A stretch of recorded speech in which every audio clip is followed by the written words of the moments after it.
headed towards Texas, Fort Worth. I thought I'd give you a quick update, and then I've got a question that a subscriber asked, and I want to answer that also. Okay. So yesterday I picked up and a load in Richfield, delivered it 7 miles away in Germantown, and then I went to a town called Markesan in Wisconsin and picked up at Del Monte Foods.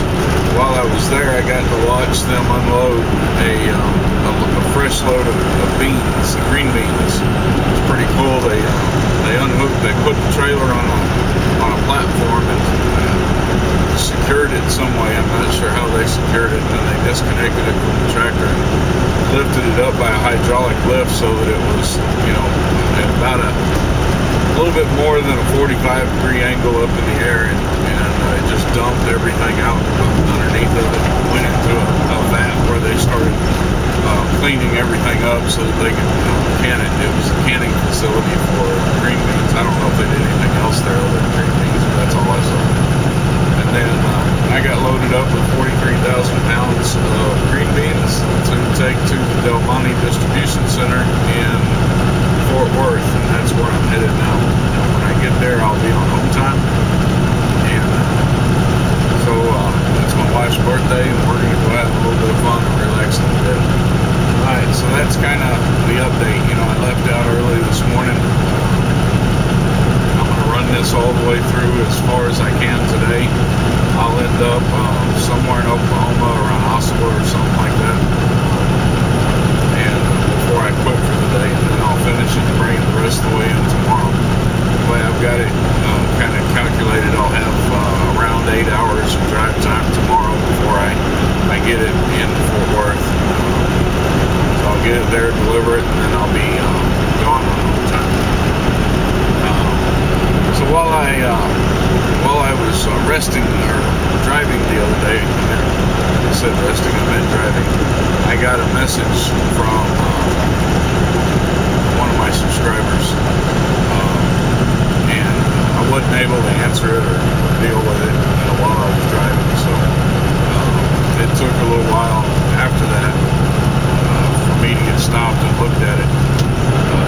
Essentially, he had watched, he stated that he had watched one of my videos where I was talking about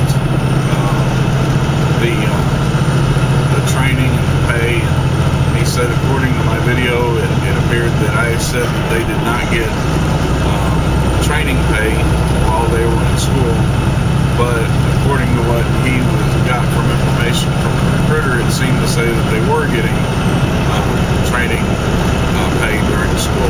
He asked me to clarify that, so I'm going to work on clarifying that. Before I get into that, I had one more thing on my update that I wanted to tell you all. I've told y'all before about the importance of pre-trips and post-trips. I meant to mention this while I was giving an update, but I forgot about it until just now. Anyway, I've told y'all before about the importance of doing pre-trips and post-trips. And a lot of times, we get into a hurry and a driver will be like, screw it, there ain't nothing wrong with my truck, I'm going to keep on going, and I've watched, in the mornings when I get ready to leave, I've watched drivers, get up, get ready, and haul out without doing any kind of pre-trip. It happens. And I'm sure it happens, within Millis, within our own company. But it's important to do a pre-trip and post-trip every morning. I'm going to give you an example of that. This morning, I got up at about 4 o'clock this morning, or 3 o'clock this morning, and rolled out at 4, but I got up at about 3 o'clock this morning. I went in I was at a rest area, and I went in to take care of all the morning stuff, go to the bathroom, brush my teeth, comb my hair, wash my face, wake up, all that kind of stuff. I walked around a little bit outside to kind of get woke up a little bit, and then I went back to the truck, dumped my trash, and then I started my pre-trip. And so walk-around portion of my pre-trip I do last. Okay, I start with the engine, and I do all the engine compartment, and then when I'm done with the engine compartment, I shut the hood, and then I turn my lights on, and I check all the lights in the front, and then I do the walk-around portion of it, checking everything, getting underneath of it, looking at stuff to make sure that nothing has been damaged. And of course, it was 4 o'clock in the morning, so it was pretty dark, and I had my flashlight, and I was checking everything, and I got underneath the front of it to look, make sure that everything was still good under there. And I ran it across the struts in the bottom to make sure everything was good with the struts, checked the airlines to make sure that nothing was wrong with anything there. And I'm walking towards the back, and as I get to the back, I go to check the back, slide up underneath and check the back and the tandems and all that. And I noticed that somebody pulled my pin last night on my tandems. And I don't know when they did it, why they did it. I was in a rest area, I was parked, wasn't in anybody's way. I was in a legal parking spot. I was parked in the parking spot correctly. I wasn't obtruding anybody, or obstructing anybody, but somebody pulled my pin last night. They pulled my tandem pin, and it was completely unlocked. And sometimes when you park,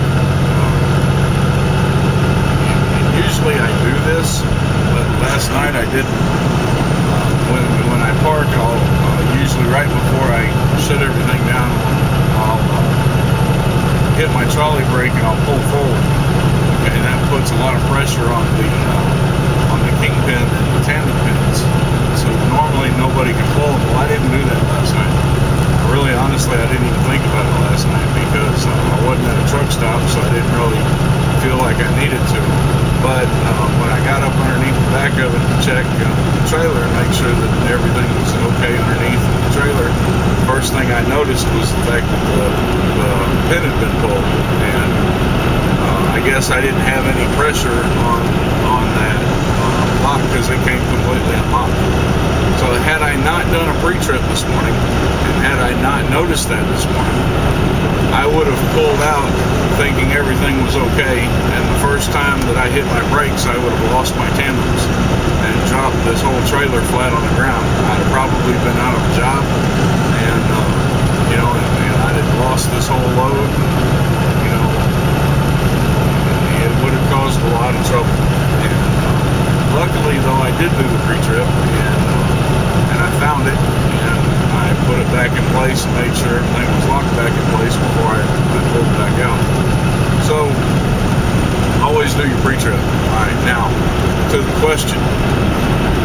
To answer the question, you do get paid for your first day of training, okay?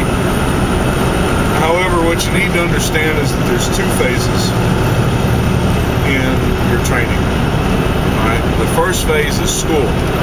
It's not technically training, it's school. Alright, and you're paying for that. You pay $100 over the phone to hold your spot. You pay $400 the first day of class. Alright, and then you sign a contract to pay the school back in 3 parts. Okay, the first part is hotel cost.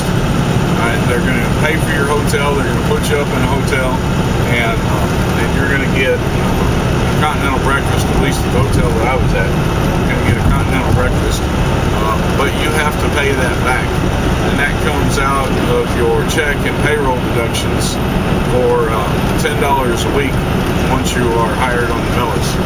Alright, so you have to sign a contract for that. That $10 a week will last until it's paid off, depending on how much your bill is. If you don't stay there on weekends, then you don't have to pay for the days that you don't stay there. I stayed there the entire time. Right, second is you have to you have to sign a contract to pay back the school. Okay, so that's $2,500 minus the $500 that you've already paid. You pay $100 over the phone, $400 first day of class, and then you sign a contract to work for Millis for a year. If you work for Millis for a year, the remaining $2,000 is forgiven. You do not have to. I'm sorry. That is untrue. That $2,000 is not forgiven. I'll get to that in a moment. Anyway, you sign a contract to work for Millis for a year, and then that $2,000 is deducted from your paycheck at a rate of $20 a week for 100 weeks. That's 4 weeks short of being 2 years. All right. You'll sign a third contract for your over-the-road training. Your over-the-road training is $2,500. If you work for Millis for at least a year, that $2,500 is forgiven and you don't ever have to pay it. If you don't work for Millis for a year, then that $2,500 becomes due and you have to pay it. You have to pay it off. All right. Now then, with that understood, understand that your classroom time is $2,500. Your over-the-road training is $2,500. When you start class with Millis at the Millis Training Institute, regardless of where you go, we've got one in Cartersville, we've got one in Burleson, Texas, Cartersville, Georgia, Burleson, Texas, Richfield, Wisconsin, and Trenton, Ohio, and they're fixing to open one in Eden, North Carolina. Right? It doesn't matter which one of those that you go to. If you go to one of them, you're not an employee of Millis when you go there. Okay, and this is where it's important to understand what they mean when they say that you get paid from day one of your training. Because they're not talking about school. You're not going to get paid anything during school. You are not an employee of Millis while you are at school. You are guaranteed a job at Millis Transfer as a truck driver on the condition that you pass everything that you need to pass to graduate from school, graduate from the class. If you are a student in Texas or if you are a student in Wisconsin, when you graduate you will have your driver's license. If you are a student in any other state, and when I say a student in the state, I mean a resident in the state. If you are a student in any other state, then you will not have your driver's license when you finish the class, and you will receive your driver's license after testing while you're out with the trainer. All right. Your classroom time is going to be about 3.5 weeks, 26 days, 160 hours. All right. The last few days of that 3.5 weeks is not actually classroom time. It's what's called orientation. All right. Orientation is the point at which you become an employee of Millis Transfer. You're not an employee until you reach that point of orientation. So you can be washed out of class at any time if you can't get the backing down, if you can't get the shifting down, if you can't pass the tests or learn the information that you need, then they will cut you loose. And if they cut you loose, then you will not get the job at Millis Transfer. All right. So understanding that, you understand that because you're not an employee, you are not going to be getting paid while you are in school. All right. So when they say on the website, go to their website at www.millistransfer.com and click on the training pay. It'll say something like, from the first week to the third week of training, you get, I don't remember what it is, $71.50 a day or something like that. You get paid a daily rate.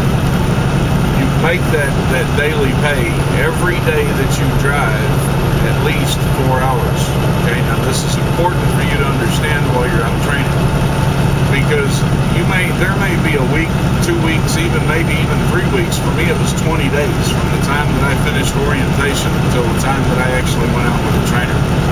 All right, during that time, I didn't get paid anything because I didn't drive. I wasn't driving. All right, my first day of pay occurred the very first day that I got into the truck.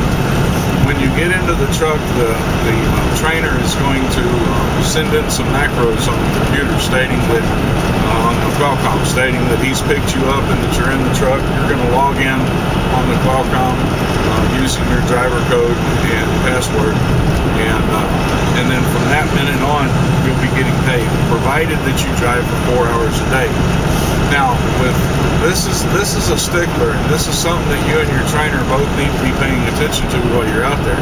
If you drive for 3 hours, even 3.5 hours, hell, even 3 hours and 45 minutes, all right, you didn't drive 4 hours, you're not going to get paid. Okay, so while you're out there, it is important for you to make sure that your drive time equals at least 4 hours. I remember one time when I was training, we were coming close to our final stop for the day, and I was at 3 hours and something, and I wasn't going to be able to get the whole 4 hours, and we knew it. We were paying attention to it. There just wasn't anything that we could do about it. So what I did was I slowed down, and I took my time, all right? And I continued, and the speed limit was like 65, I think it was, and I was driving like 60. I think at one point I was even driving 55 in order to cut the time down so that I would reach that 4-hour mark.